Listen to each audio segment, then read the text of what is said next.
Slammed away. There's Gaze. Another alley-oop pass to Copeland. That's what we've been waiting for. Unbelievable timing on that. And it's the Tigers straight away. Gaze. Alley-oop. What a start. Welcome to the Ultimate Supercoach and Fantasy Sports Show. You are now listening to the Insight Fantasy Sports Podcast.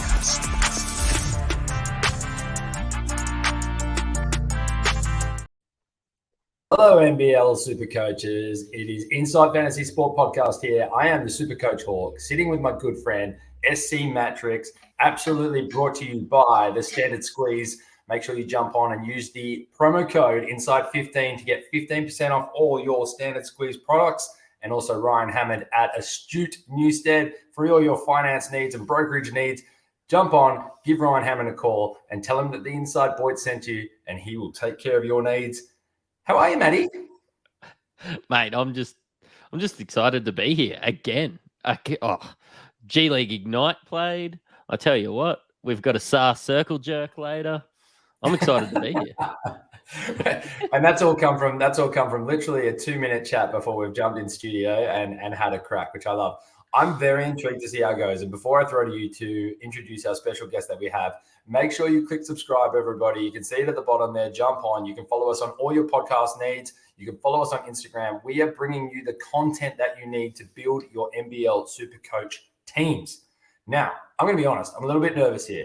I've got NBA 2K24 downloading over here with the biggest download I've ever seen in history. I've got the AFL final between Collingwood and Melbourne over there. I've got my NBL Supercoach down here on my iPad. I don't know what the heck's going to happen in this episode, but hopefully we don't glitch, and hopefully IINet keeps my Here's your answer. That is always the answer when it comes to you. But have that sip, drink it down quick, because I would like you to introduce our NBL expert on today's episode. So I've got Hammer here today. Hammer, Hamish Bowden. Excited to have you here. I know you've been a big NBL fan in the past, a big NBL fantasy player. Tell us a little bit about yourself and let us know about your NBL fantasy journey and even your basketball journey a little bit. Have a bit of a chat to us. Thanks for having us, guys. Any chance to get to speak NBL or NBL fantasy, I'll take it. Everyone else is sick of hearing about me, so we'll see how long you guys last. So NBL fantasy, I'm over my tantrum of it crossing over to Supercoach. Finally settled down and worked out everything's going to be okay. But a lot of differences. Love to discuss them. But, yeah, man, I'm just excited. We're 20 days out from the season. It's coming up quick. Mate, it's an absolute pleasure. Thank you for coming on. I've got to ask one quick question before we kick on. That is a sick background. For anyone watching us on YouTube right now, is that like a legit library behind you there? Because, mate, that is baller 101 right there, in my opinion. Is that legit? That's legit wallpaper. Oh yes. I was gonna make a comment about the fact that he can't read, but that is we're not going to match the start to an episode with that just there. I applaud anyone, please, if you are listening to us on Spotify or on the podcast, please jump on the YouTube and just check out the first 3 minutes just for that. That is unreal. I need to know where you get that from because I'm going to make that sick behind me for sure. Guys, we digress. On today's show, we're going to talk about NBL Fantasy versus Supercoach, obviously getting the experts on to talk about the differences between the two. We're going to cover the one preseason game, which did involve my Wildcats. I don't shy away from my love for the Cats. And we're going to go through our current lineups, especially focusing on Hammer's lineup. And then we'll go into having a quick look at what Mattrix and myself have been doing on the Discord. We've been mucking around, jumbling around with our lineup. So we'll just have a little bit of chat to what we've done, albeit maybe not what we're going to see on round one. Anything from you, Mattrix, before we dive in? Do you want to give them the league code? Yeah, look, our league code is 680481. We've got plenty of prizes coming on board. That's our free league. In our Discord, we are organising some cash leagues, which I don't want to plug out, but just get into our Discord, see some, I suppose, the opportunities to make some money if you think that you're going to be killer at NBL. We're going to have $25 leagues, $50 leagues, and $100 leagues. But I'm pretty happy to delve into Supercoach versus NBL Fantasy. Hawk and I have a Supercoach background. Let us know how you went last year in NBL Fantasy, Hammer. NBL Fantasy last year, I think it was 35th finished. Yep. It's thereabouts the last couple of years. Been in the top 10 late. And then you get to that last round or two and it's like, well, am I comfortable sitting here? Am I going to make a move, the point of difference, and try and win it? And didn't work out too well. Drop that odd 25 spots. So, yeah. You got to do it though, don't you? You got to do it. If you're sitting in that spot, you got to have a crack. Like, there's no point. It's great to say finish top 10. I think it's pretty special to say to get into the top 10. That's a massive effort, but you've got to have a crack. Once you're there, you got to have a go. Do you remember the move? What'd you do? Who'd you go for? I can't remember, but it's so much. There's skill, definitely skill, but there's a lot of luck. You get an injury. Like, I got killed at times during that COVID interrupted season. I had captains on a triple. And all of a sudden, Perth, my man John Mooney, he was my captain. Perth just locked down their borders. The games are cancelled. I get a 0 on my captain. Yeah, what do you do? Yeah, I don't know if I should say this on a podcast, but I didn't vote for McGowan because I have family over in Victoria. So don't blame me. It wasn't me. I'm not all for a Republic of Western Australia. I'm open to everybody. So I apologise on behalf of the WA people. But look, he's responsible. I'll never forget something with you, Hammer. We were walking along the coast one day anyway. We were talking about cars or whatever, and you're like, I don't need to buy a car. I'm going to win one in NBL Fantasy. That's how confident you were. I had my name on the MG. I was finishing first. And, how'd that turn out? You'll be happier with an ASX, man. That quote alone right there is why we have you on the show. We want that type of confidence, borderline arrogance. I love it. Now, have you met Hammer? Yeah, mate, I'm all for it. I'm not even lying. I've literally got my Kit Kat family block here. I'm so prepared to just sit back and watch the show. I can't wait. Anybody who knows me, I've got a tennis background, and I feel like I'm going to be at the US Open just watching you two go back and forth. I can't wait. Which leads me to my first sort of question. It's probably not a controversial one. I think it's more topical for everybody. We all know that we're going into NBL Fantasy Supercoach, dare I say, for the first time. No doubt, Hammer, with your experience in fantasy, you've done a bit of research now to have a really good look at the differences between fantasy and now Supercoach. Without talking about specific players, what are you seeing specifically now, just in the general outtake of what's going on between the two? Yeah, it's this whole structural change. Like, from your starters in fantasy, you had a sixth man. All right. Now we've lost that, and the scoring's changed, which has definitely shifted the focus from being a very power forward centric setup of your team, giving you doubles and the points associated with your rebounds. It's shifted that almost completely to the guards. We're looking at guys in your point guard, shooting guard position, which now, as you know, it's just guards and forwards. We're not got the specific breakdown, which makes it another little bit of a wrinkle. And it's taken away a lot of the negative stats. So the points you used to lose for missed shots, that's now gone. So where you used to not touch what you classify as an inefficient player, guys who get a lot of shots up, poor percentages, they're now relevant again. So it's definitely been a shift.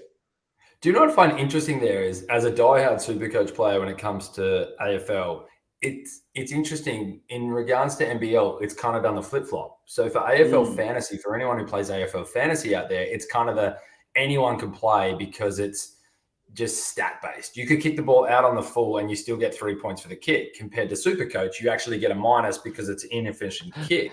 So it's interesting here. Yeah. So it's interesting though, for the NBL Supercoach, they've gone very just points-based. There's no penalty for a missed shot. So I know I said wouldn't talk players, but Bryce Cotton just nearly goes up another echelon with this style of play. But yeah, what else are you seeing when you're sort of putting this team together, which we will reveal throughout this episode? Yeah, look, I'm seeing there's some common threads between the two platforms. Certain players translate well.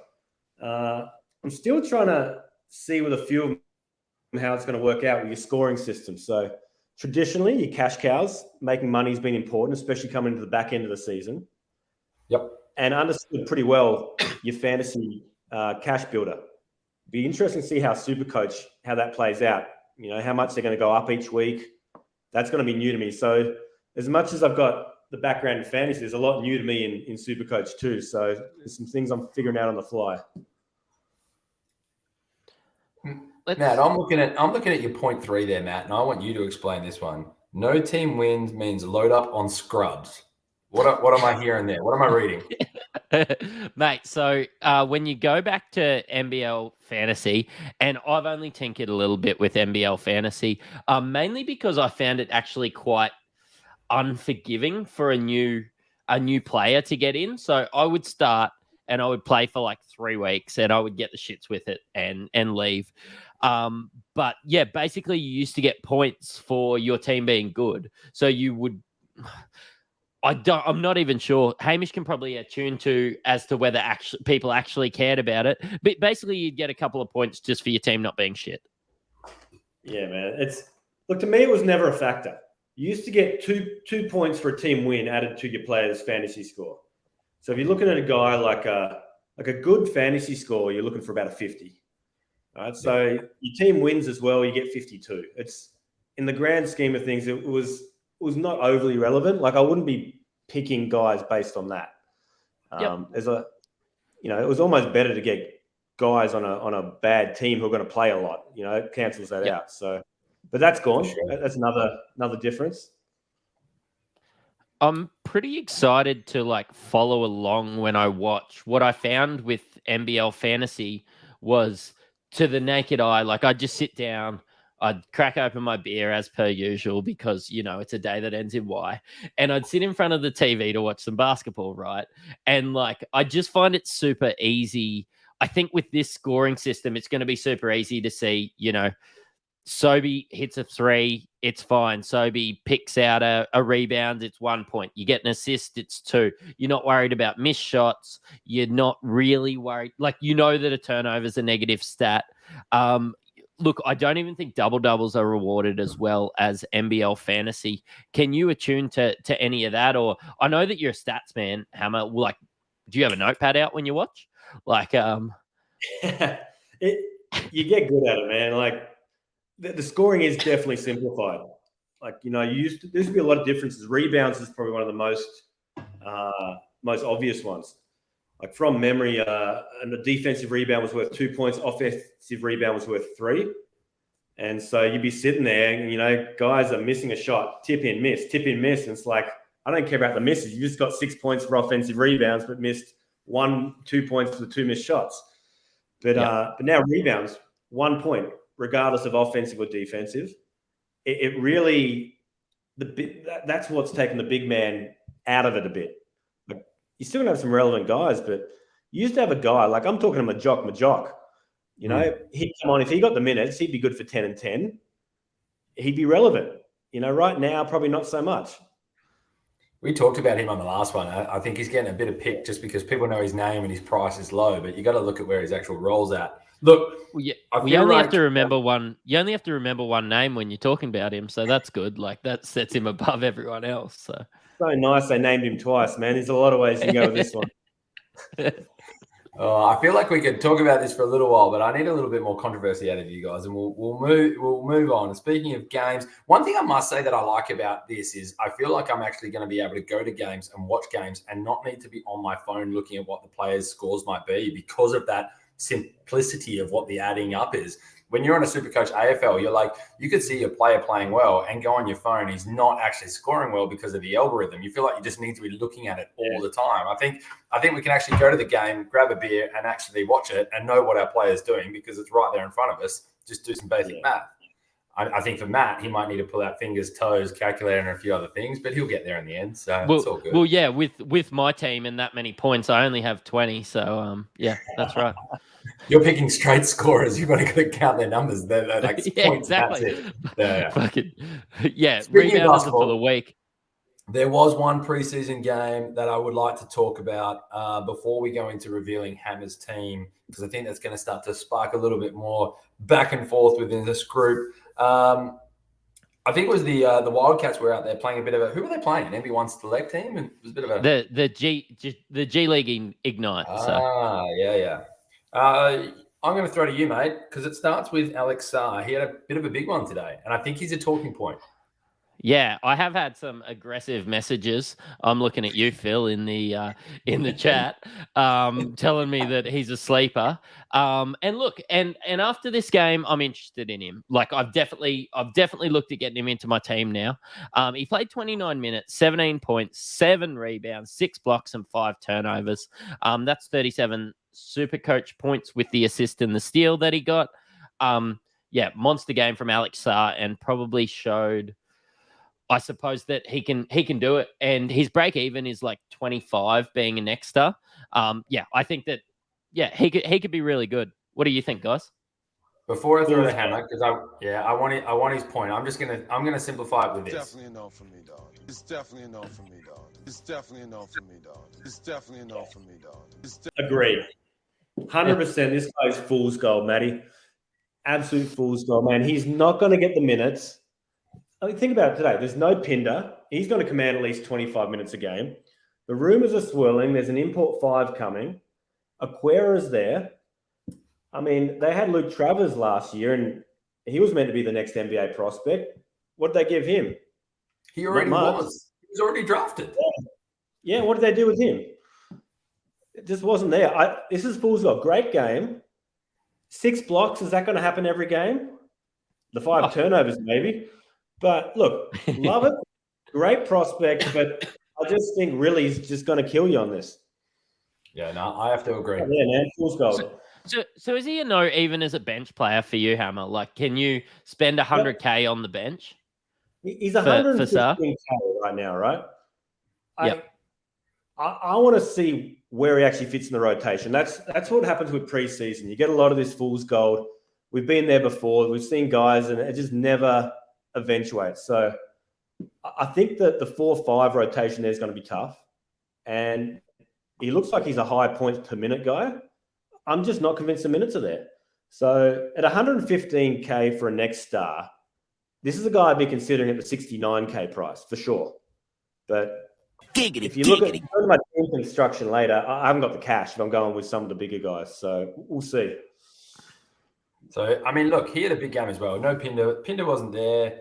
Cotton had 13 points, 5 rebounds, 2 assists, 2 steals. I think there's one person that I've already mentioned on this show, and I think I want to mention him again. But I have a feeling you got a soundbite that's going to help me into this. Yes. Mate, bring me back to the club. That was one of my favorites, not going to lie.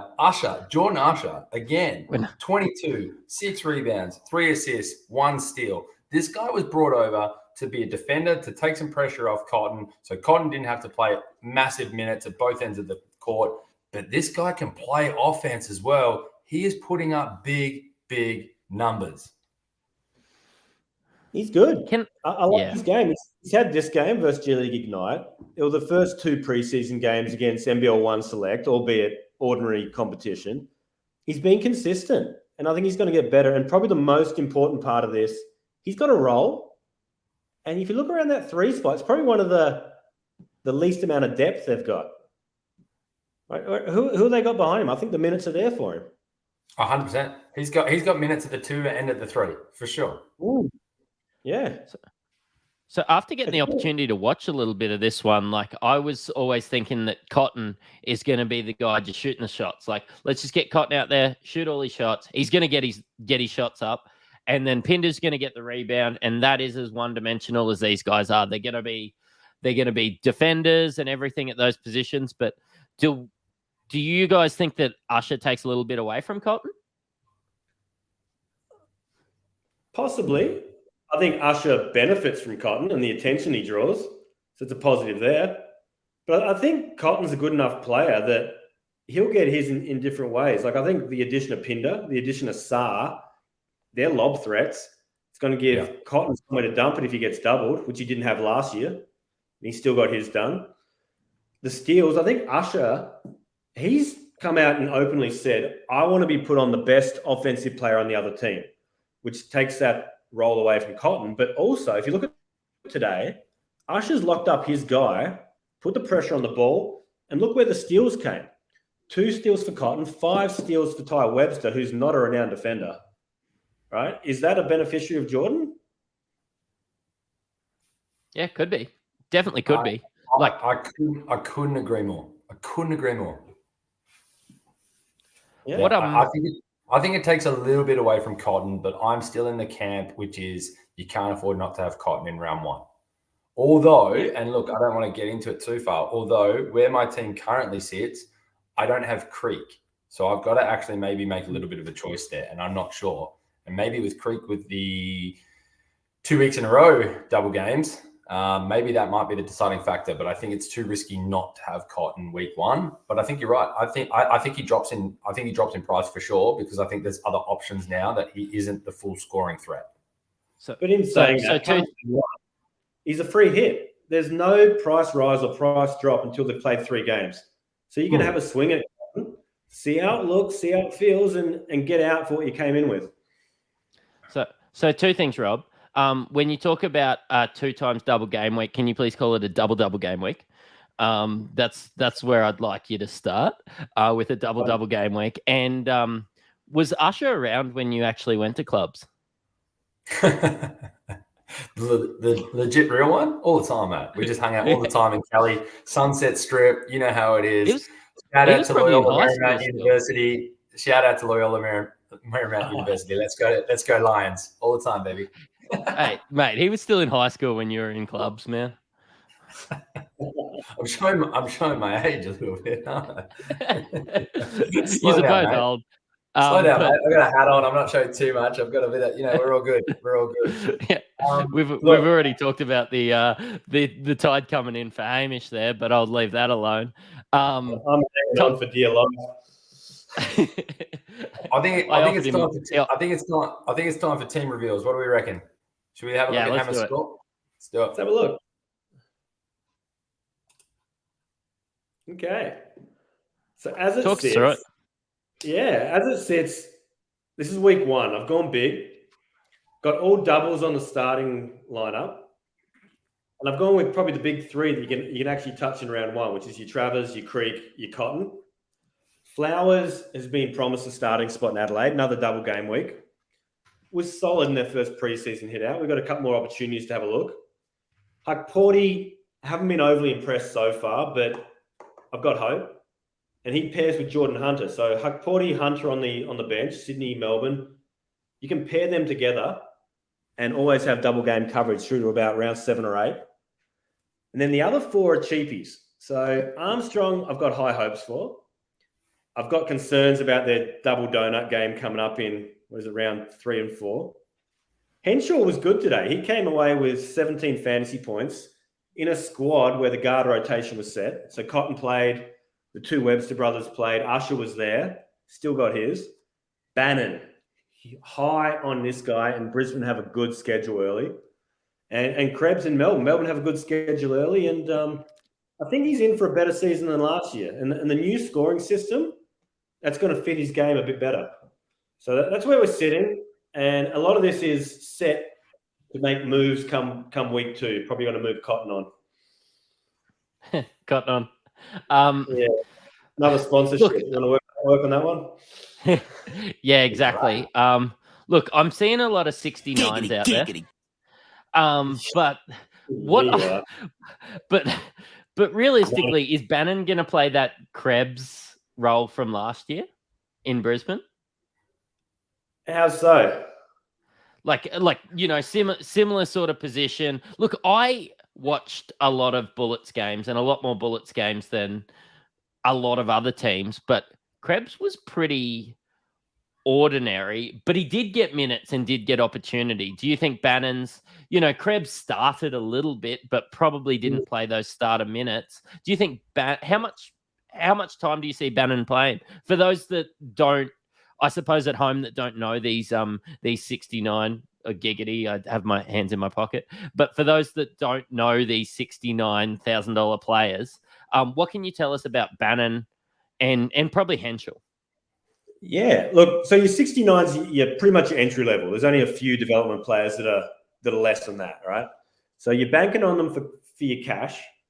You're banking on the guys who are actually going to get some minutes, and they're going to go up easily. They've got a low floor, very high ceiling. So Bannon, I think he's a lot different to Krebs from Brisbane last year. Different position. Bannon's going to be playing more your 4 spot.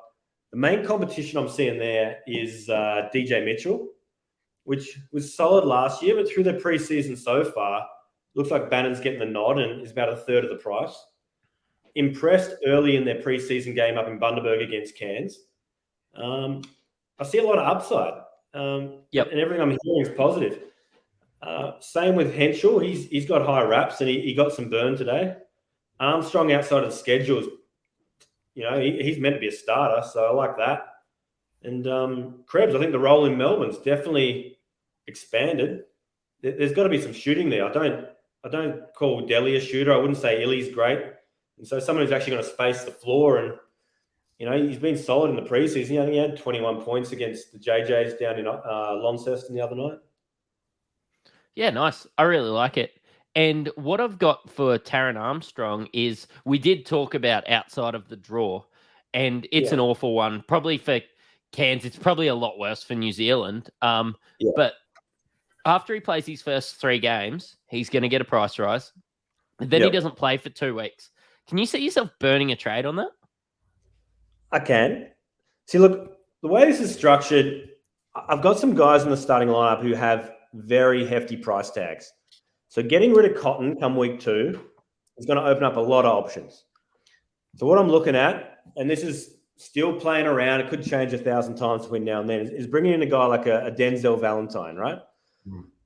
He's guard forward eligible, gives you a lot of flexibility. Same with Travers. You can move him around, and it frees up a lot of cash. So at that point, I probably don't have to burn another trade. I've got a full starting lineup on doubles and can probably address your Taran Armstrong with that free trade. And don't forget, this is also something new to me coming from fantasy and Supercoach. We've got those 3, what are we calling them? Super trades, extra trades? Boosts. There we go. Super trades. I actually like that. Yeah, cool. Well, I'm not against using one of them early. Surely, I think. The tactic always is to use a boost when price rise comes around.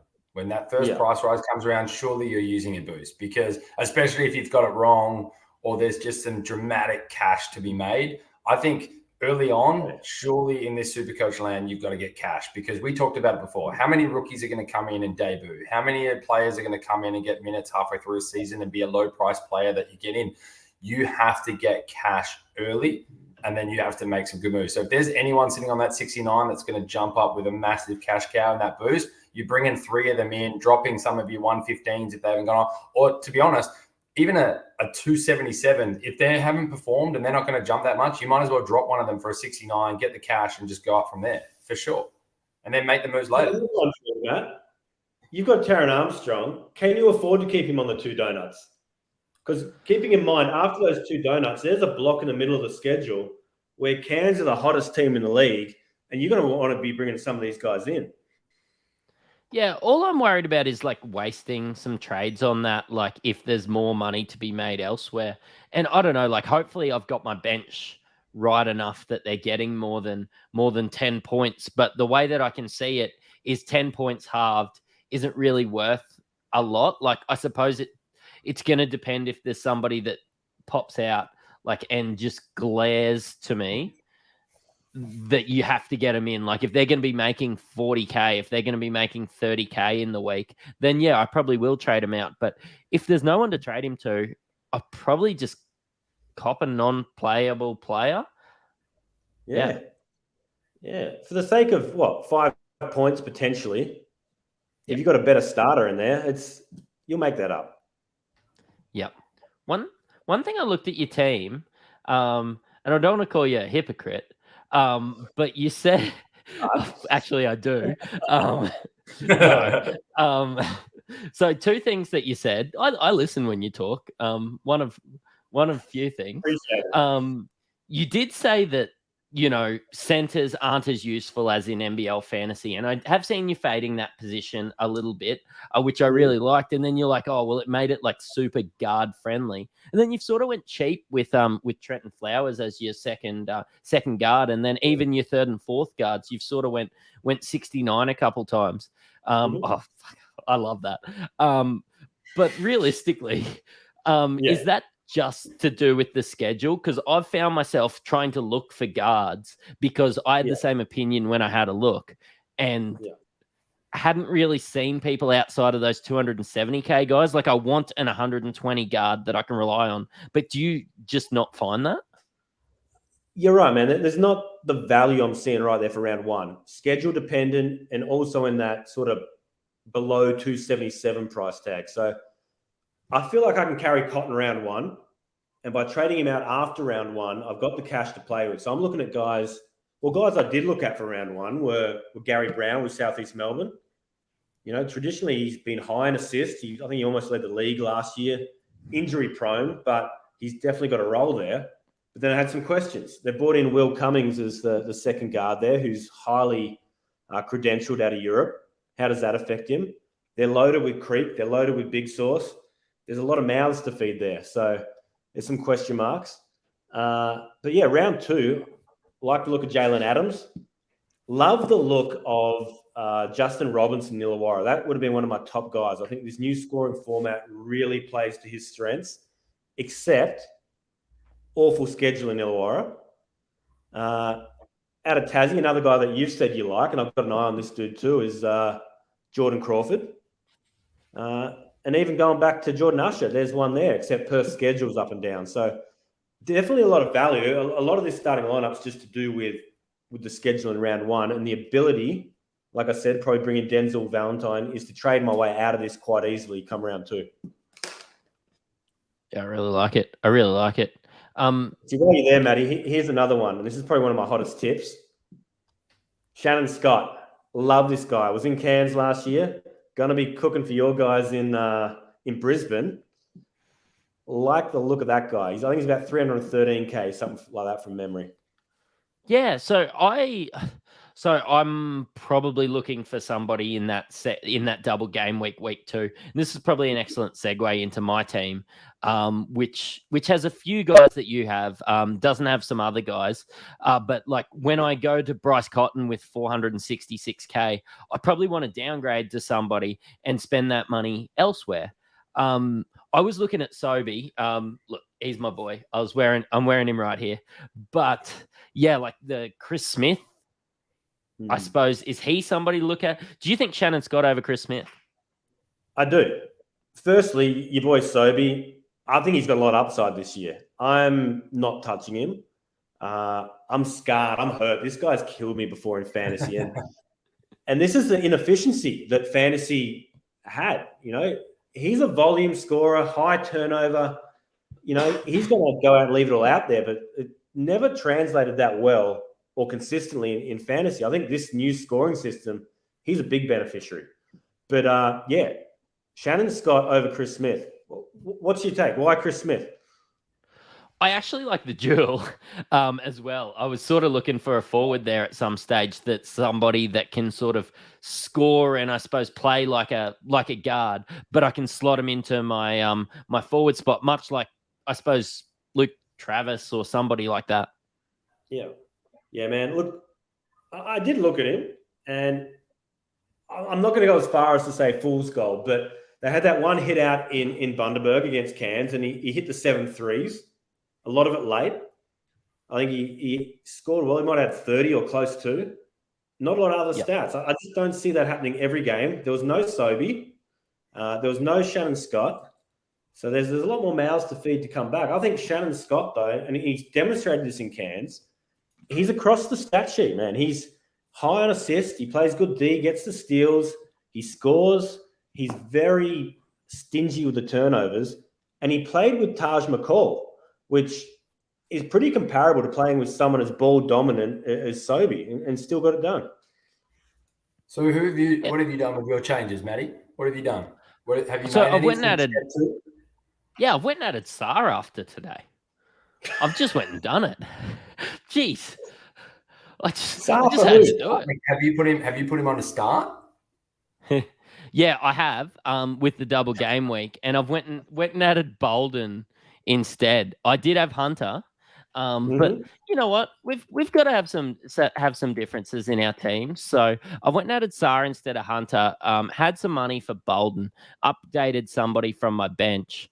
So I've still got Huck Porty. I'm still going with Creek and Cotton. I'm still going with Travis. I'm still going with Flowers. But yeah, I just thought, you know what, knee-jerk reaction. Let's have a look at what my team looks like with Saar there.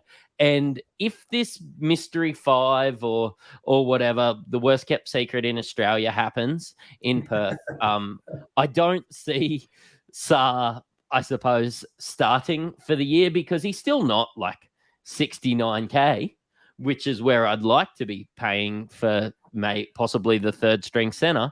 But 115 might be a bit too much. But he's shown he can ball. He gets some respect this week. He gets a bit of a nod.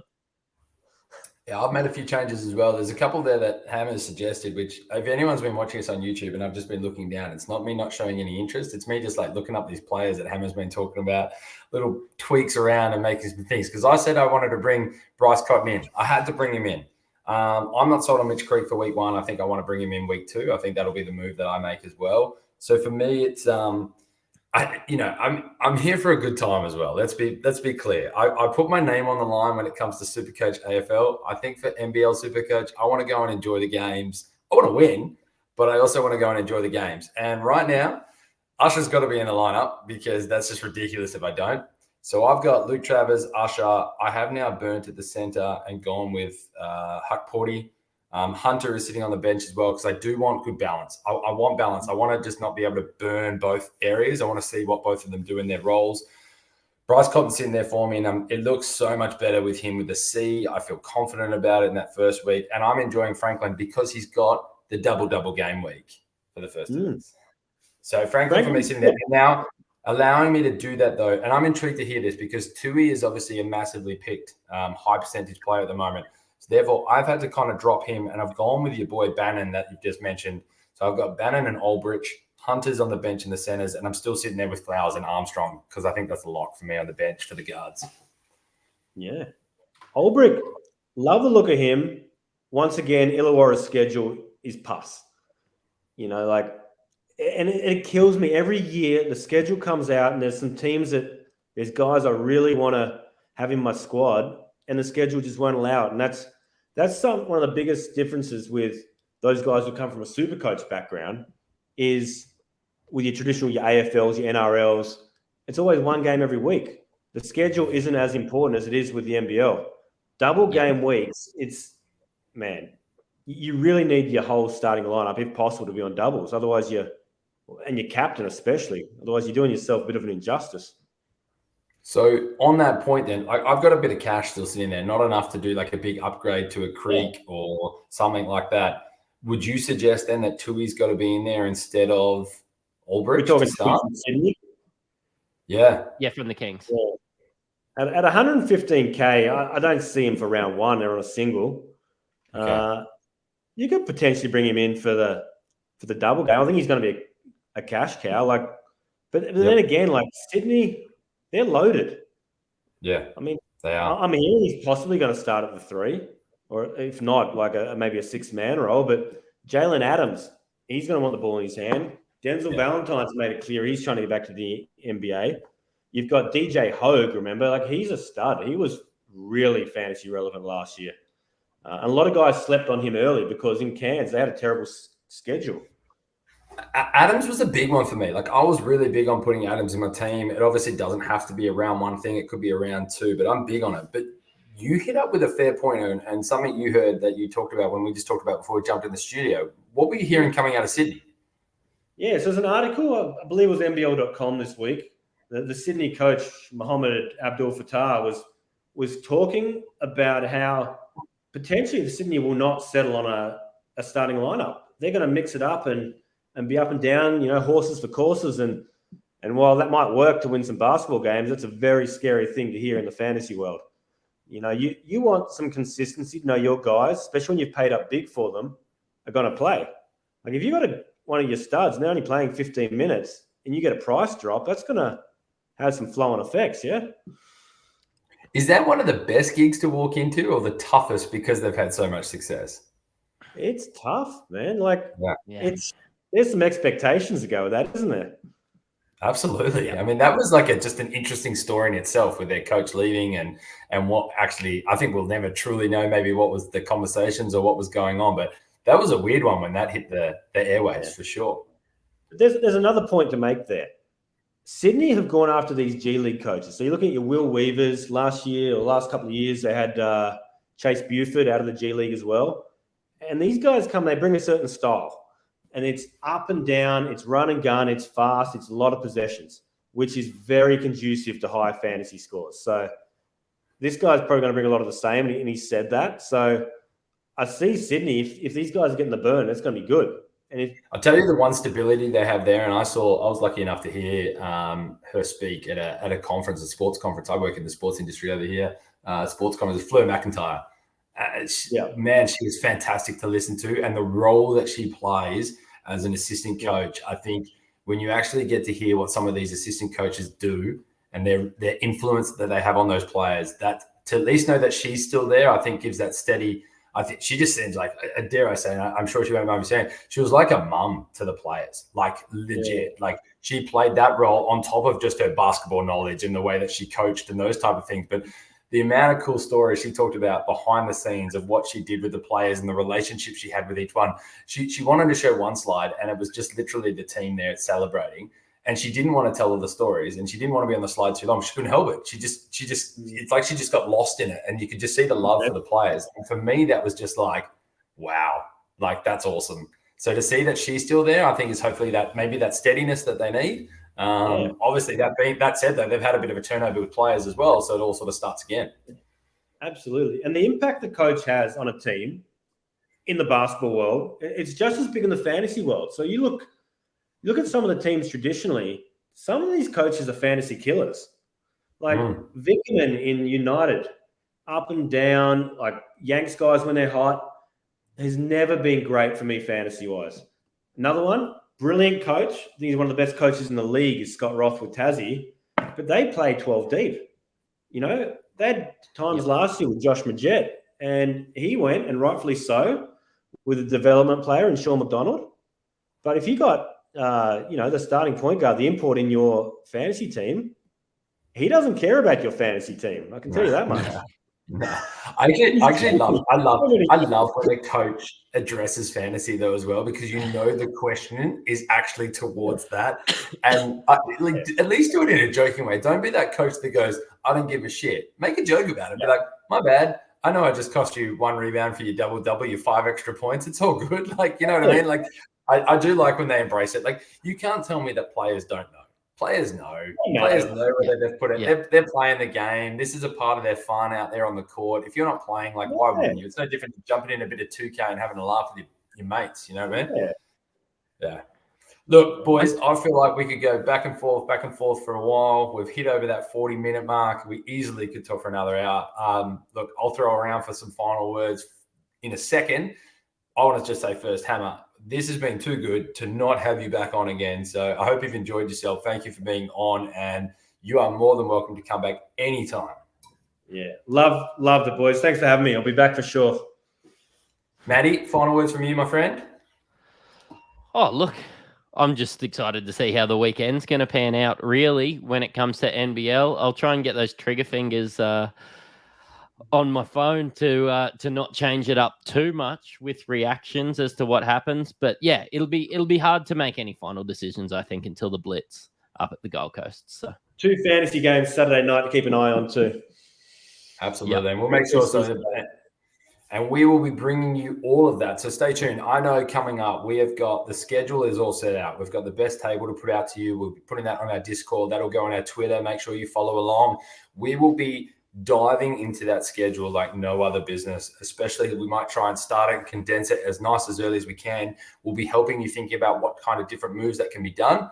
I think it's really important that we do dive into some foundation strategy bases as well. The no cotton, the no creek base, the balance base, the like stars all in base, and maybe we can just digest what that could look like.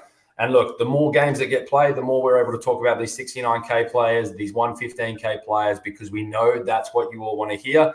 Make sure you follow along, everyone. We will bring you all the information, all the facts, all the stats to build your winning NBL Supercoach team. Until next time, this has been the Inside Fantasy Sport Podcast. Peace out.